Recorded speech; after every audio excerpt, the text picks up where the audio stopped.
Have you ever wondered how we can find signs of God in life's darkest moments? Or marveled at a family's ability not just to survive, but to thrive after facing unimaginable tragedy?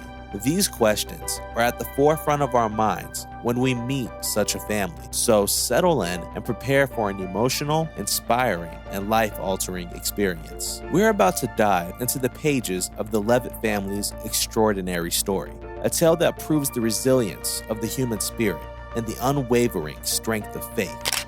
Introducing Jenny and Caleb, who will be your guides on this remarkable journey. They'll share a story that challenges conventions and inspires all who hear it. I don't know. But that would be the only place where I could possibly get the full story, if you were to call it that. But I had to come to terms with that and have peace about that. Say, I may never... Yeah, and that was a process, though. That was a process with me, too. You know, we are almost 8 years out. So somebody may be watching and their hurt is super fresh. Yeah. This is a process. This is one step at a time, one prayer at a time. And I know for me, a big thing with me, with my mind and my thoughts and emotions and stuff, settling your will definitely is a part of it. But I can tell you with me, whenever I don't make time for reading God's Word, the very basics of Christianity, reading God's Word, spending some time with God, no matter what that looks like, especially early on, I would have such a hard time focusing in prayer, but I could listen to worship music, and worship music would get my focus back the right place. You know, finding the ways that helped me like corral those thoughts, especially early on.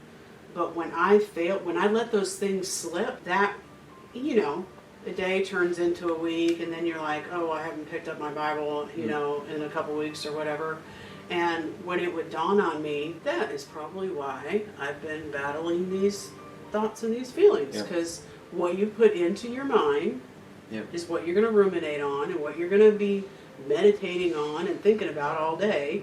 And when that's not in your mind is playground for Satan and his fiery arrows to just launch in there. And then you've got, on top of that, you have all the media that we consume on a daily basis that's constantly feeding negative stuff in there too.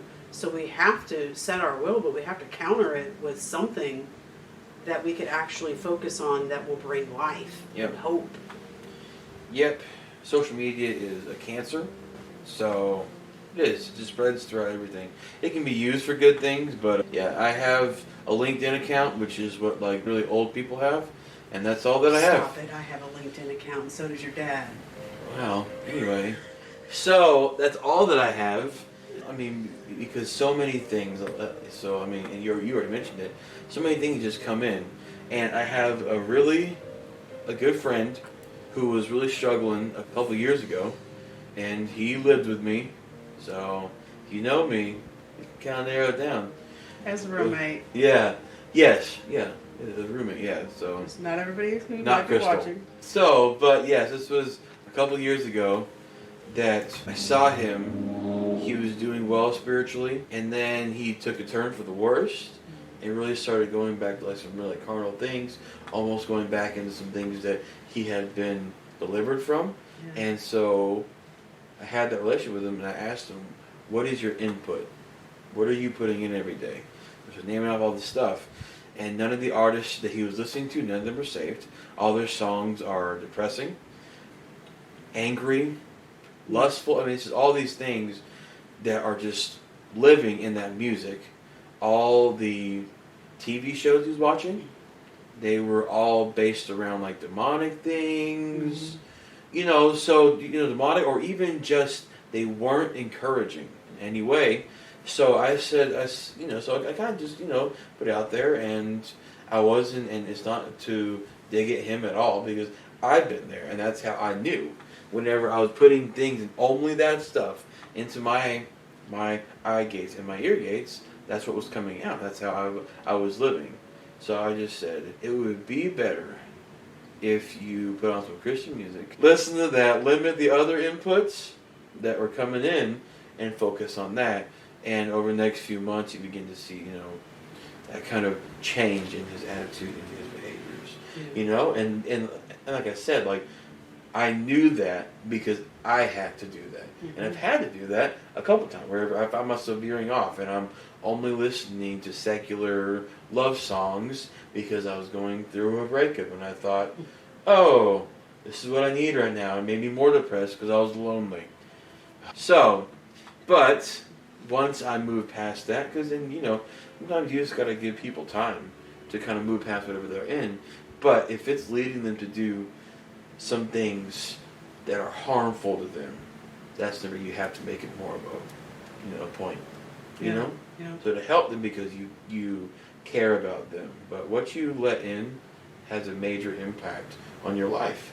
Yeah. And it's just all around us, so we have to be very, very careful what we let into our eyes and our ears. So. And maybe another time we'll talk about this, but to me that shows the crucial need to have people in your life that can help hold you accountable. Because our family is not perfect. We are far from perfect. We know our flaws. We definitely know our flaws. But thank God we do. Each of us have people that can speak into our life and be like, what were you thinking? And I think that's crucial. And, if you're watching and you don't have that, find that. Find a good church community, find somebody, pray, ask God to lead you to somebody that you guys can help each other. I think that's crucial. So I think that's a wrap for today, and we'll talk to you guys later. Till then, find hope in stories like this. Thank you for being a part of our journey. To stay updated, remember to subscribe and ring that notification bell